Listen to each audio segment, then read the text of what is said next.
projeto de país socialista poderia abarcar diferentes contradições entre os diferentes estados, contextos e culturas do Brasil? A pergunta do Diego é muito boa, porque o Brasil é um país continental, né, que tem realidades socio-históricas, geográficas, culturais, étnicas, religiosas bem diferentes. Então, as próprias, inclusive, necessidades alimentares, né, o alimento básico do brasileiro difere muito de estado para estado. Então, um trabalhador que mora em Recife, como é meu caso, a alimentação básica é arroz e feijão. Se a gente for para o norte do Brasil, para o Pará, para o Amapá, a alimentação básica é o açaí, né, o açaí com peixe. Então, você tem particularidades muito importantes. Veja, acho que a grande questão é que nosso país não tem planejamento, né? A gente não tem, de fato, uma integração nacional. A gente não tem, de fato, inclusive, um projeto de país para a classe trabalhadora. E aí vou citar isso dando 3 exemplos bem básicos, assim, bem do nosso dia a dia. Eu moro em Recife. Veja, quem está em Recife e quer, por exemplo, fazer um turismo no norte do Brasil, gente, é um inferno, viu? Vocês já experimentaram tentar sair de Recife para chegar no Amazonas? Tentar sair de Recife para chegar no Acre?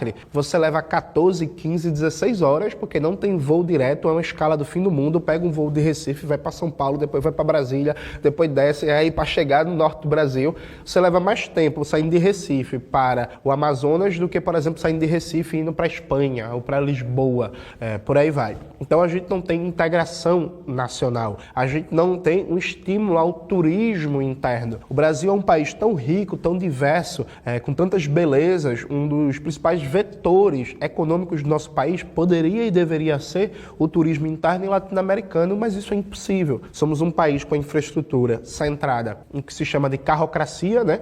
Então, a ligação do país é basicamente feita por meios rodoviários muito limitados, inclusive em termos de estrada.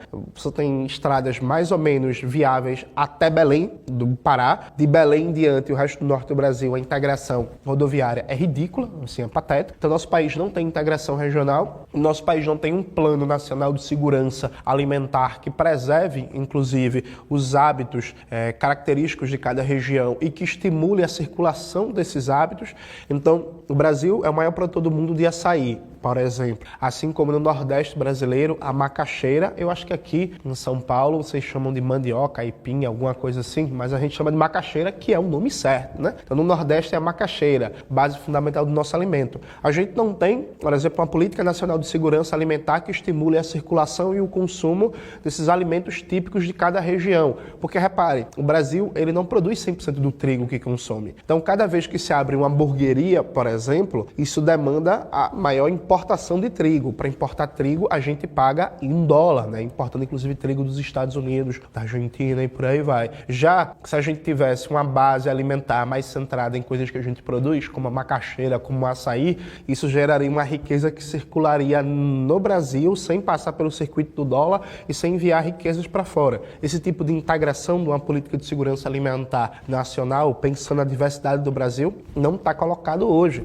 É uma tarefa, inclusive, da Revolução Brasileira. Assim como, do ponto de vista da história do nosso povo, você tem uma hiperfragmentação da realidade brasileira. Então repare o seguinte, a história da cabanagem é uma história linda, maravilhosa, é uma das maiores revoluções do século XIX. Mas fora de Belém do Pará, quem é que conhece a história da cabanagem? Assim como a Revolução Praieira, a Confederação do Equador, é também uma história fantástica de luta e resistência do nosso povo no século XIX. Lá de Pernambuco, mas fora de Pernambuco, quem é que conhece a história da Revolução Praieira, da Confederação do Equador? A Revolta Farroupilha, no Sul, a Guerra do Contestado, em Santa Catarina, a Revolução de 24, chamada de Revolução Esquecida, enfim, a gente tem um processo de hiperfragmentação da história brasileira a partir de cada região. Histórias que deveriam ser do povo brasileiro como um todo, são contadas e vividas como meramente histórias regionais. O Clóvis Moura, no livro clássico Rebelião das Sanzalas, ele faz um apanhado de várias revoltas no Brasil colonial, e é muito curioso que você vai ler nesse livro fantástico, inclusive leiam, viu?